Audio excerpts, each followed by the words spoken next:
At this point, we've been here for more than 2 hours capturing pigeons. Yeah, I'll just start over. At this point, we've just been trying to capture pigeons. What are you guys laughing at? What's so funny? What's so... Come on, guys, give us some love. All right? Come on. Maybe he's tired.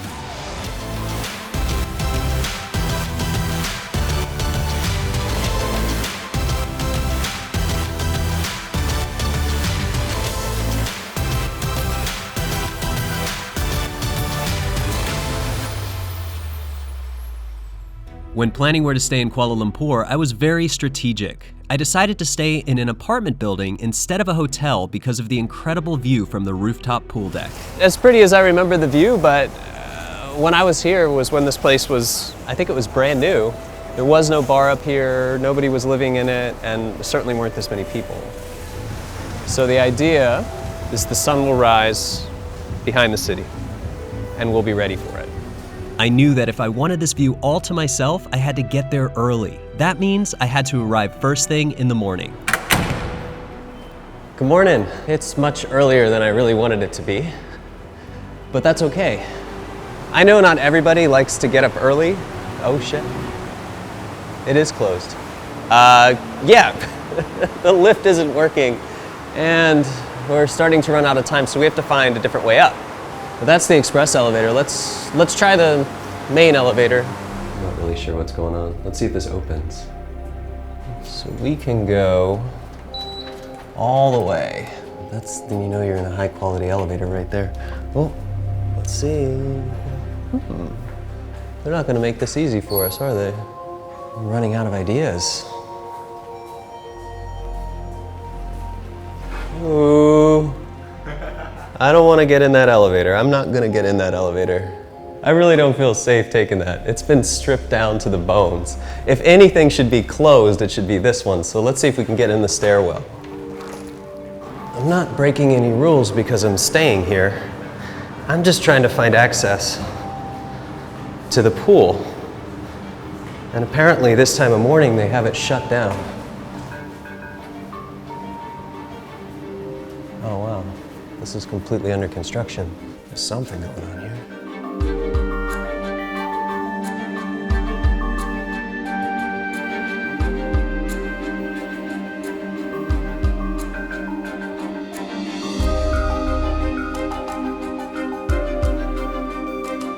Well, please tell me it's this easy.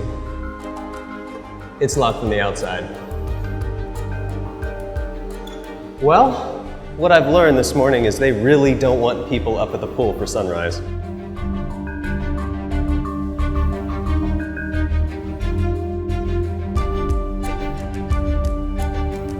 What is this? Holy crap. Wait, stop the video. We finally find the perfect location and it's the wrong time. Look, the sun's already up. All right, let's pick it up again from, yeah, right here. Last time I was trying to make it to the roof, but it was locked, and I accidentally found this balcony. So this morning, I beelined it straight to this spot, and I'm here with plenty of time. So the sun hasn't even started to light up the sky, which is gonna give me plenty of time to find the right composition and then wait for the light to change. The roof is nice, but I'm kind of condensed to a little shooting area next to the pool, where here I have this whole beautiful balcony that faces the city all to myself. So it's kind of a cool situation where I thought we were going to get a nice shot from the roof, but this is even better. Sometimes it can be a little bit more difficult to frame things in the dark, but what I'm actually seeing now, instead of actually being able to see everything in the light, I'm seeing the lights from the streets and the buildings themselves. And this is kind of a compressed version of the entire KL skyline. So what I'm doing is framing that skyline and using the lights from the road as leading lines to pull the eye in. So it's kind of a unique perspective because it gives me these nice glowing roads leading into the skyline of Kuala Lumpur. So once I get that all set up, now I'm just waiting for the light to change in the sky. If you want to know exactly where the sun's going to rise in your frame, you can use an application on your phone called Photo Pills. You might be asking the question, why shoot sunrise instead of sunset when sunset happens at a much more reasonable time of day? Well, in this case, the sun is rising behind the city, which gives me a greater chance to get beautiful colors in the sky. If I was staying on the other side of the cityscape, I'd be shooting a sunset. So in this case, the sun's position is determining the time of day in which I shoot. With this photo, I was able to capture the Petronas Twin Towers, the KL Tower, and pretty much all of downtown Kuala Lumpur. I'd say that was well worth the 2 very early wake-up calls. But there was no time for a nap this morning because my longtime friend and talented photographer Chow arrived to take me to one of Malaysia's biggest attractions, the Batu Caves. Gray specializes in landscape and cityscape photography, and his work is beautiful. Years ago, when I first visited Kuala Lumpur, we spent quite a few days together exploring and photographing the city. What's really interesting is that it's so close to the city. Yes. To have this incredible historical site so close to city center. Yeah, that's the Batu Cave. Yeah, and it's kind of a mountain just out of the middle of nowhere. Yes. See the statue there? Yeah. And the stair. So the statue and the 272 stairs. Yes, it's just newly painted recently. And when it painted that time, the stair with so colorful colors, it triggered a very controversial topic on the internet, you know? Very controversial. You know, because it's like something too new, too fresh. Right. Instead of very antique or very traditional way. Now, when they were repainting the steps, it was specifically to attract more tourists to take photos, right? They want more social media exposure of this to pull people in for the revenue. Yeah, exactly. Okay. The steps themselves were not ancient. They had been repaved and reconstructed anyway. Yeah, exactly. Several times. You know, Hindu, their culture, they like colorful stuff. They do. And Yes. I think it's actually quite beautiful. But it's interesting too because I was reading that UNESCO, Yes. the World Heritage Site organization, is very angry that About they painted that. this. So they're having a problem with it. But the argument was from the Malaysian side was that the revenue from the tourism brings in more than UNESCO covers Yes. in order for them to just be able to maintain all of the structural integrity. So by doing this, they've actually helped themselves because more people are coming. So this is the statue of the Hindu deity himself. Yeah, the Lord Murugan. Murugan. Yeah, Kuala Lumpur is a city. Then suddenly not far from the city, you can see this kind of like religious statue. This is something very interesting. What's really nice about this area too, with all the monkeys, all the colors, the painted steps, they allow you to take photos, videos, set up tripods. It's really made for you to be able to experience and document it however you want. So it's a really fun place. Oh, monkey. Hey buddy, you wanna look at me? So the landscape photographer is just kind of monkeying around. We did a little bit of searching for hashtags since this was such a... They really referenced Instagram specifically. They wanted more people to post. And there are dozens of different tags Exactly. for the Batu Caves. And when you put Batu Caves, so many things come up. Way more than I've seen with any other location here. So their strategy, in large part, was very successful. This is an interesting case where they've purposefully went out of their way to attract more Instagrammers in general, but I mean, how do you feel about that? Because a few years ago, Instagrammer wasn't really a thing. People weren't coming to a place just to post a selfie on Instagram. I mean, do you think that's changed things a lot for photography? It changed a lot, definitely. Because there are some photographers, they are mainly focused on posting Instagram. Some are good, but you cannot see the future in the full size. Because Instagram mainly for small resolution picture. A few years ago, before social media became very prominent, we were inspired by these amazing photos of these locations. Now the location itself becomes more important, and Instagram has populated these locations with millions of photos, so then it can be something simple rather than something extravagant. Even though the intention of the people come here is not because of the place, it's because of the Instagram. So basically they're coming here specifically because they saw it on Instagram, rather than read it in a guide. Yeah. Because this is the way people are finding out about the world. Yeah. My fear is that some people come here and they're just concerned about getting that Instagram photo, and they just take the photo, they don't really enjoy the place, because then it's kind of like I've been to the Batu Caves, here's my photo from that, and that's all they really cared about rather than the experience. Yes. After reach the top here, you have to go slightly deeper to reach the stream inside. Doesn't matter where you go in the world now, always souvenirs. These are really interesting, look at. So this is where it starts to get really beautiful. Despite, or maybe because of the controversy around the recent repainting, people turn out here in busloads, but inside the caves, it's much more quiet. Well, that's if you don't count the roosters.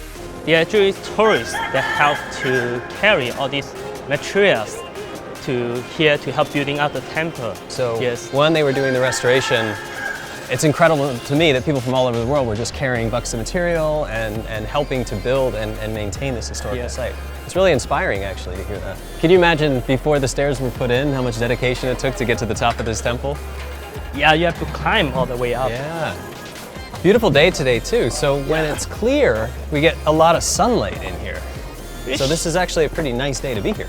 It's good for us, for photographers to take photo. Hopefully we can get some light ray. Yeah, light rays would be great. So this is the main thing people come for, and it's really beautiful, beautiful temple, but behind it, yeah, not so much. So this is the area that we usually set our tripod. Sneak into. And this the landmark. So this is this is the landmark. So what you saw this mean that this place that you should set your tripod here. Here's the composition I've chosen, and it's based just on simple parallax of moving around a little bit to the left and a little bit of the right. Basically, I'm trying to utilize this foreground overhang rock while not obscuring the temple itself. I'm also trying to include part of the skies. So really, compositionally, just trying to use some of the foreground of the cave. I want the lights streaming in. And then what I want to be careful of, the only thing that you really need to be careful of here is you don't want to crop the top of the temple. And you do that by moving too far back to where this overhanging limestone rock would cover it. So as long as you position yourself with a good balance, then you have a nice foreground element, you have some sky, and you have the temple.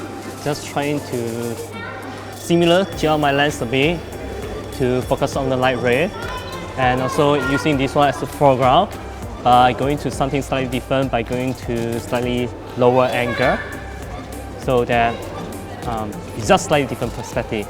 And now I'll take a few bracketing shots to capture all the detail in the highlight and shadows. So the rest is just to wait for the pigeons to fly by, and hopefully I'm able to catch some of them in my frame.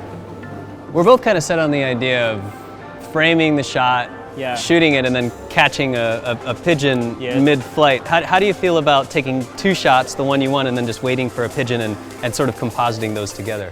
It's better in this way, you know, increase the chances of getting the shot much higher. We are making things in a more simple way, so now we focus on getting all the scene first. Then after that, only focus on the pigeon. I feel like you're right, and you're kind of onto something here that while compositing for some people can seem a little bit more tedious, sometimes it actually gives you more control. Yes, exactly. They're fast. Yeah, they're fast. Come on, guys. Give us some love. Got it? Kind of, it's just not close enough. That's a little bit too small. Yeah, in the we frame. need them like right here. Wow, that's too fast. Got one, but it's his butt. The problem with these pigeons is that they fly really fast, and you never know when one of them is going to cross your frame at the perfect moment. Gray and I stayed here for a few hours, waiting to capture the right pigeon. After a while, though, we even tried some inventive techniques. You gotta put your elbows into it. Here, pigeon, pigeon, pigeon. Come on. He's looking at me. Look, look, look. That one. Maybe he's tired. That's it. What are you guys laughing at? Huh? What's so funny? What's so... That's right. Pigeon. And then, just when we were about to give up... Whoa! Wow. Got him! Got him! And he almost got me. Oh, that's nice. That's really nice. That's exactly where I wanted him too. Exactly at the place that you want, right? At this point, you may have noticed that, I'll just start over. At this point, we've been here for more than 2 hours capturing pigeons. So that kid loves pigeons. At this point, you may have noticed we haven't moved at all. We've just been trying to capture pigeons. And the reason is, if we can capture 1, 2, maybe 3 pigeons, since the frame itself stays the same, we can easily just blend in those pigeons in Photoshop using simple layers. After a hard day of chasing pigeons, Gray and I decided to visit Old Klang Road, where every day local street food vendors set up their stalls. What's fascinating about this place is that as busy as it is with people, it's also a functioning road. They are not closing down the road, so the cars still can come in. But I mean, it must be frustrating for the driver. Yeah, And I know it's, you know. Oh, no, thank you. it's okay. Ming Key grilled fish. Ming Key grilled fish. Okay, we hear you have a good stingray, yeah? Okay. Okay. So this is what we are going to order, and top here is the so-called chicken fish. Yeah, you need to work hard in order for you to eat it. You know, I also want to test out how good you are in sucking. I know stingray seems like an odd choice, but I had it a few years ago in the north of Malaysia, and I was really impressed. A stingray doesn't have any bones, really, it's just cartilage, so the meat slides right off. And the way they grill it with the spices and everything, it makes it something quite unique, and it's also something very unique to Malaysia. Actually, it's the sauce that make it nice. It's a little spicy, right? Yeah, a little bit spicy. Okay. Oh, here's the chicken fish and the baliton, and also this one is the stingray. That's the one. Chicken fish, stingray, and weird snail thing. Yeah, okay. Little spicy sauce.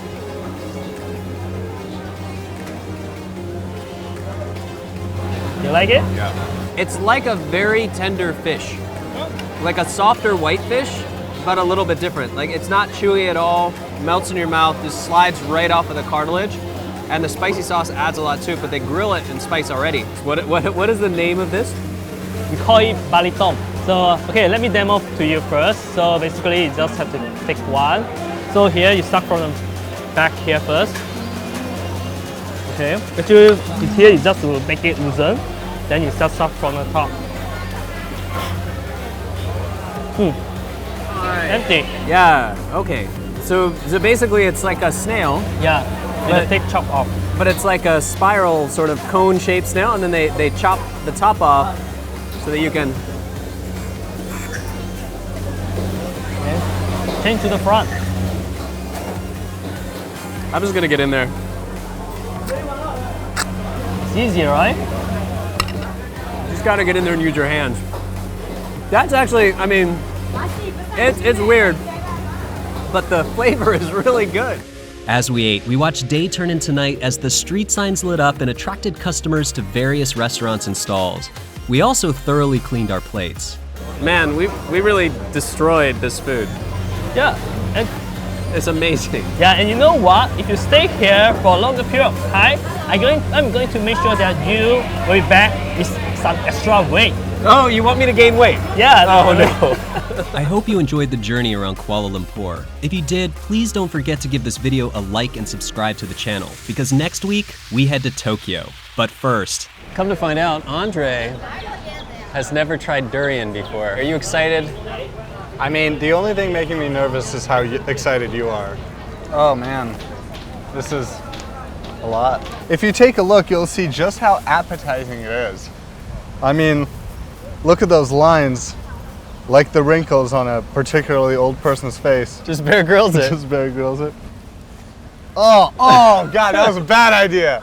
Bad idea. Shouldn't have done that. That was the worst thing I could have done. Oh, come on, you wimp.